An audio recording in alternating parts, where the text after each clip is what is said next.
बहुत लोगों ने बोला है और आपको समझ आना चाहिए ये हमारा कौन सा दौर चल रहा है।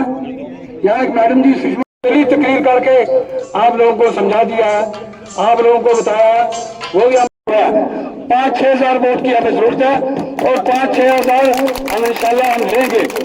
इसलिए सब लोगों ने 25 तारीख को सिर्फ असूज का महीना है, इसमें किसी ने डिले नहीं करना है। जैसे आज आपने बता दिया है क्योंकि इस वक्त तो मौसम भी कौन सा है, काम काज का मसला है, घास काट रहे लोग, वो हमने तशरीफ ला चुके हैं। मैं उनका इस्तकबाल करता हूं और उनके हमरा बाकी जितने भी हमारे लीडरान साहिबान हैं वो भी तशरीफ फरमा चुके हैं। मैं उन सब का इस्तकबाल करता हूं। यहाँ पे आप सभी एक बार नीचे, क्योंकि इमरान साहब की आगे भी इनका बिखरने नहीं देंगे। ये मुत्तहिद होकर काम कर रहे हैं और मुत्तहिद होकर इन सांप्रदायिक ताकतों के साथ लड़ रहे हैं। आप यहाँ 10 साल में कोई तामीर और तरक्की नहीं हुई, यहाँ 10 साल में कोई डेवलपमेंट नहीं हुई और सबसे बड़ी बात कि यहाँ बीजेपी के यहाँ लोग जो पावर में रहे कोई तामीर और तरक्की नहीं हुई। ये हमारा वादा है कि डागरी के लोगों के स्टूडेंट्स के लिए डिग्री कॉलेज यहाँ खोलेंगे और जितने भी यहाँ इर्द गिर्द डेवलपमेंट के इश्यूज हैं, एम्प्लॉयमेंट, इस तरह से पगड़ी की रस्म जो है वो अदा की जा रही है। जनाब इंडियन अलायंस, जनाब राहुल गांधी जी, जनाब मियां साहब, जनाब इमरान साहब।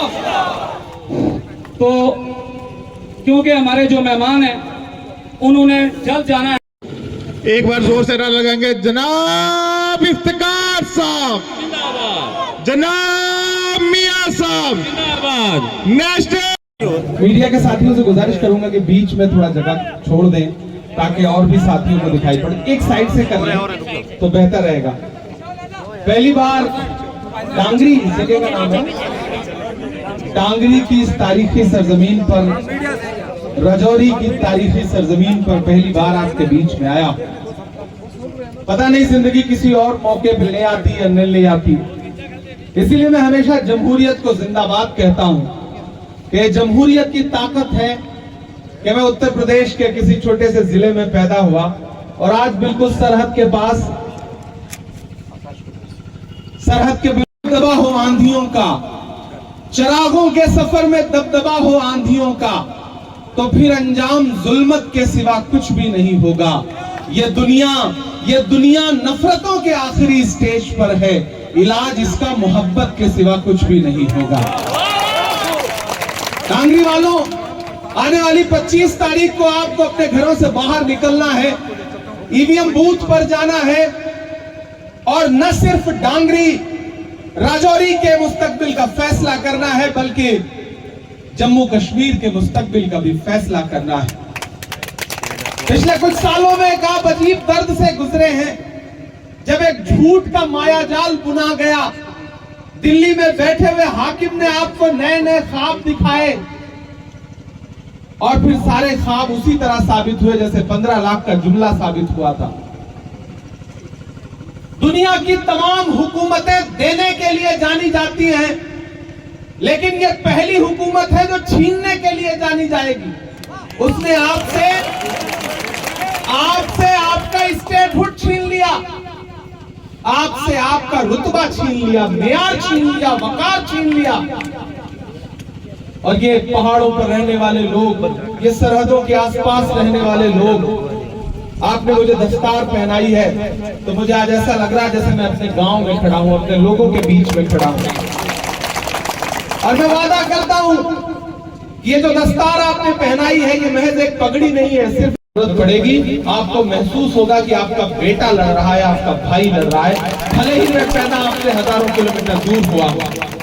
ये इलेक्शन बहुत जरूरी इलेक्शन है और इफ्तिखार अहमद साहब को नुमाइंदा बना करके कांग्रेस पार्टी ने, अलायंस ने आपके बीच में भेजा है। यहाँ जो हमारे नेशनल कॉन्फ्रेंस के साथी हैं मैं उनका भी खैर मकदम करता हूँ, क्योंकि जल्दी जाना है तो एक एक करके सबका नाम नहीं ले सकता, मेरी मजबूरियों को समझिएगा।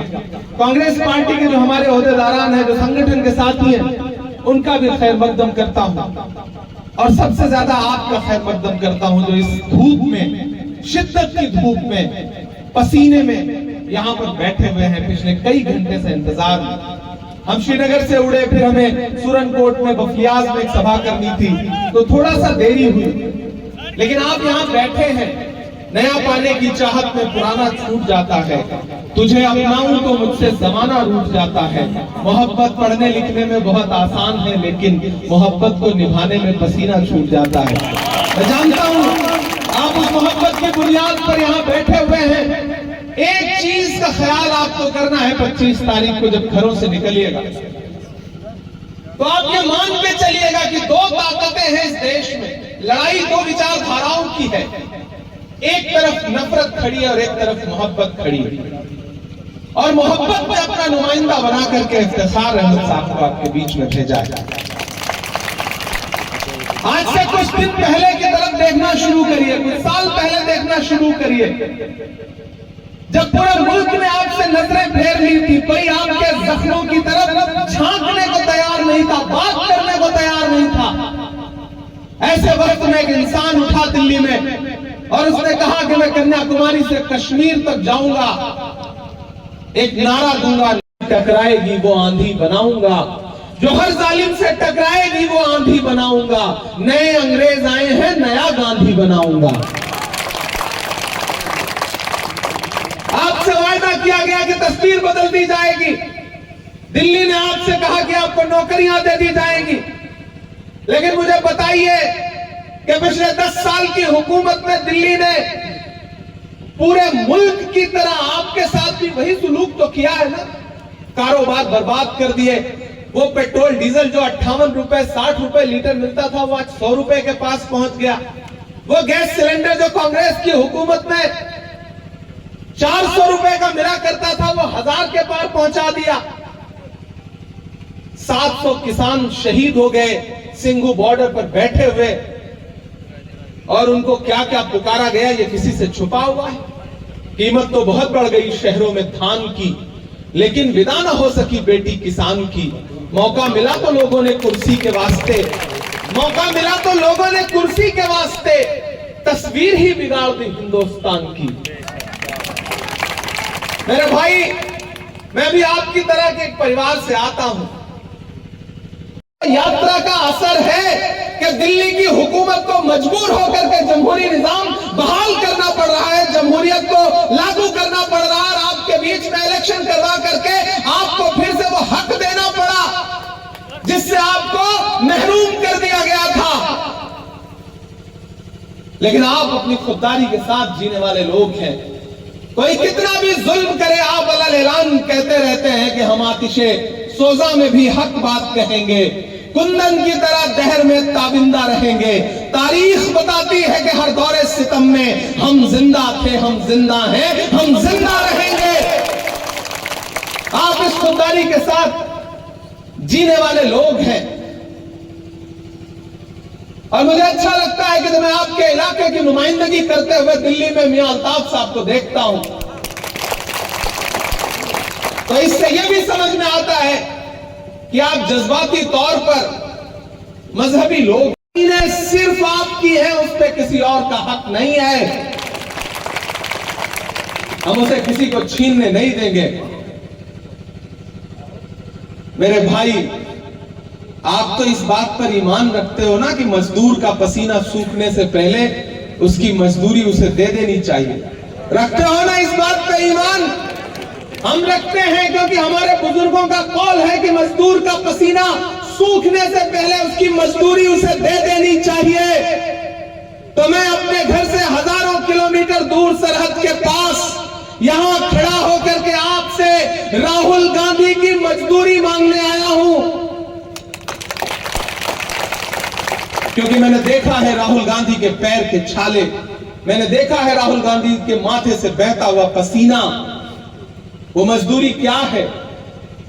वो मजदूरी यही है कि इफ्तिखार अहमद को जिता करके जम्मू कश्मीर की असेंबली में पहुंचा दीजिए। ये है राहुल गांधी जी की मजदूरी। और जब 25 तारीख को अपने घरों से बाहर निकलिएगा और हाथ के पंजे के सामने वाला बटन दबाइएगा तो सिर्फ ये मत सोचिएगा कि आपका वोट इफ्तिखार अहमद को ही मिलेगा। आपका दिया गया एक एक वोट चौधरी इफ्तिखार अहमद साहब को, आपका दिया गया एक एक वोट सिर्फ इफ्तिखार अहमद को नहीं मिलेगा, बल्कि मोहब्बत के उस मसीहा को मिलेगा जिसका नाम राहुल गांधी है। इफ्तिखार अहमद को दिया गया आपका एक एक वोट सिर्फ इफ्तिखार अहमद को नहीं मिलेगा, मियां अल्ताफ साहब को मिलेगा। आपका दिया गया एक एक वोट उमर अब्दुल्ला साहब को मिलेगा, और आपका दिया गया एक एक वोट इमरान प्रतापगढ़ी पे आपका पर्सनल एहसान होगा। ये गुजारिश करने आपके बीच में आया हूं और आपको ये यकीन दिलाता हूं। नारा था, याद है ना? और उसके बाद हालत क्या हुई? आटा, चावल, दूध, दही, पनीर, छाछ, लस्सी। भाजपा की सरकारें वो सरकारें हैं कि जो फिल्में तो टैक्स फ्री करती हैं लेकिन कफन पर जीएसटी लेती हैं, कफन पर। चिता की लकड़ियां तक महंगी कर दी। इसलिए किसी मुगालते में मत रहिए, किसी झांसे में मत रहिए। यहां हमारी माएं बहनें बैठी हैं, महिला सशक्तिकरण की बात करते हैं प्रधानमंत्री जी। आप सुबह जब रसोई में जाती हैं चाय बनाने के लिए तो दूध हो, चाय की पत्ती हो, शक्कर हो, क्या नहीं महंगा कर दिया? जब आप सब्जी बनाने के लिए कढ़ाई में रसोई का तेल डालती हैं तो वो तेल जो 70 रुपए लीटर मिलता था आज 200 के पास पहुंच गया। क्या नहीं महंगा कर दिया? बुजुर्ग हैं, आप अपने निश्चितों पे बैठे रहे। अलायंस के लिए बहुत शानदार माहौल है और आप देखेंगे कि आने वाले दिनों में रिजल्ट आएगा तो यहाँ पर अलायंस की सरकार बनने जा रही है। और रजौरी की इस कॉन्स्टिट्यूंसी से कांग्रेस पार्टी के कैंडिडेट इफ्तिखार अहमद बहुत अच्छे मैंडेट के साथ चुनाव जीतने जा रहे हैं। सर, जम्मू कश्मीर के मौजूदा सियासी सूरत